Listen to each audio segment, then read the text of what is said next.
Simple chicken chilli ഉണ്ടാക്കിയാലോ? അതിനാദ്യം തന്നെ നമുക്ക് ചിക്കനൊക്കെ ഒന്ന് കഴുകി വെള്ളമൊക്കെ വാർത്തേക്കട്ടെ. എന്നിട്ട് ഒരു ബൗളിലേക്ക് ഒരു മുട്ടയും ഇഞ്ചി വെളുത്തുള്ളി പേസ്റ്റ്, കുറച്ച് മൈദ, കുറച്ച് കോൺഫ്ലവർ, മഞ്ഞൾപ്പൊടി, കാശ്മീരി മുളക് പൊടി, ടൊമാറ്റോ സോസും സോയാ സോസും പിന്നെ പാകത്തിന് ഉപ്പും നമ്മളെ ചിക്കനും കൂടെ ചേർത്ത് നല്ലോണം ഒന്ന് മിക്സ് ചെയ്ത് ഒരു 1/2 മണിക്കൂർ റെസ്റ്റ് ചെയ്യാൻ വെക്കാട്ടോ. ആ സമയം കൊണ്ട് നമുക്ക് അതിലേക്കുള്ള സവാളയൊക്കെ ഒന്ന് കട്ട് ചെയ്ത് വെക്കാട്ടോ. സവാള കട്ട് ചെയ്ത് കരഞ്ഞുകൊണ്ട് നിൽക്കുമ്പോഴാണ് അമ്മ പറയുന്നത് അമ്പലത്തിൽ നിന്ന് കൊടുന്ന് വെച്ച പായസം ഉണ്ട്, അത് വേണമെങ്കിൽ കഴിച്ചോ.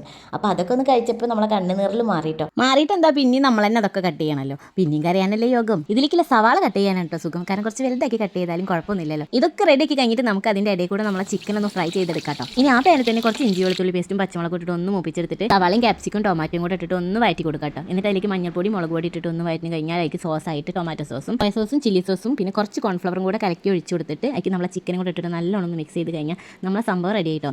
ഞാൻ അവസാനമായിട്ട് കുറച്ച് സ്പ്രിംഗ് ഓണിയൻ, കുറച്ച് മല്ലിയിലും കറിവേപ്പിലയും കൂടെ ഇട്ട് കൊടുത്തിട്ടുണ്ട് കേട്ടോ. ഞാൻ ഇതൊരു ബിരിയാണി റൈസിൻ്റെ കൂടെ ഇട്ടിട്ട് കഴിച്ചത് നല്ല ടേസ്റ്റ് ഉണ്ടായിരുന്നു കേട്ടോ റൈസിൻ്റെ കൂടെ കഴിക്കാൻ. അപ്പോൾ എല്ലാവരും ഒന്ന് ട്രൈ ചെയ്തൊക്കെ നെക്സ്റ്റ് വീഡിയോ കാണാം. Bye, see U.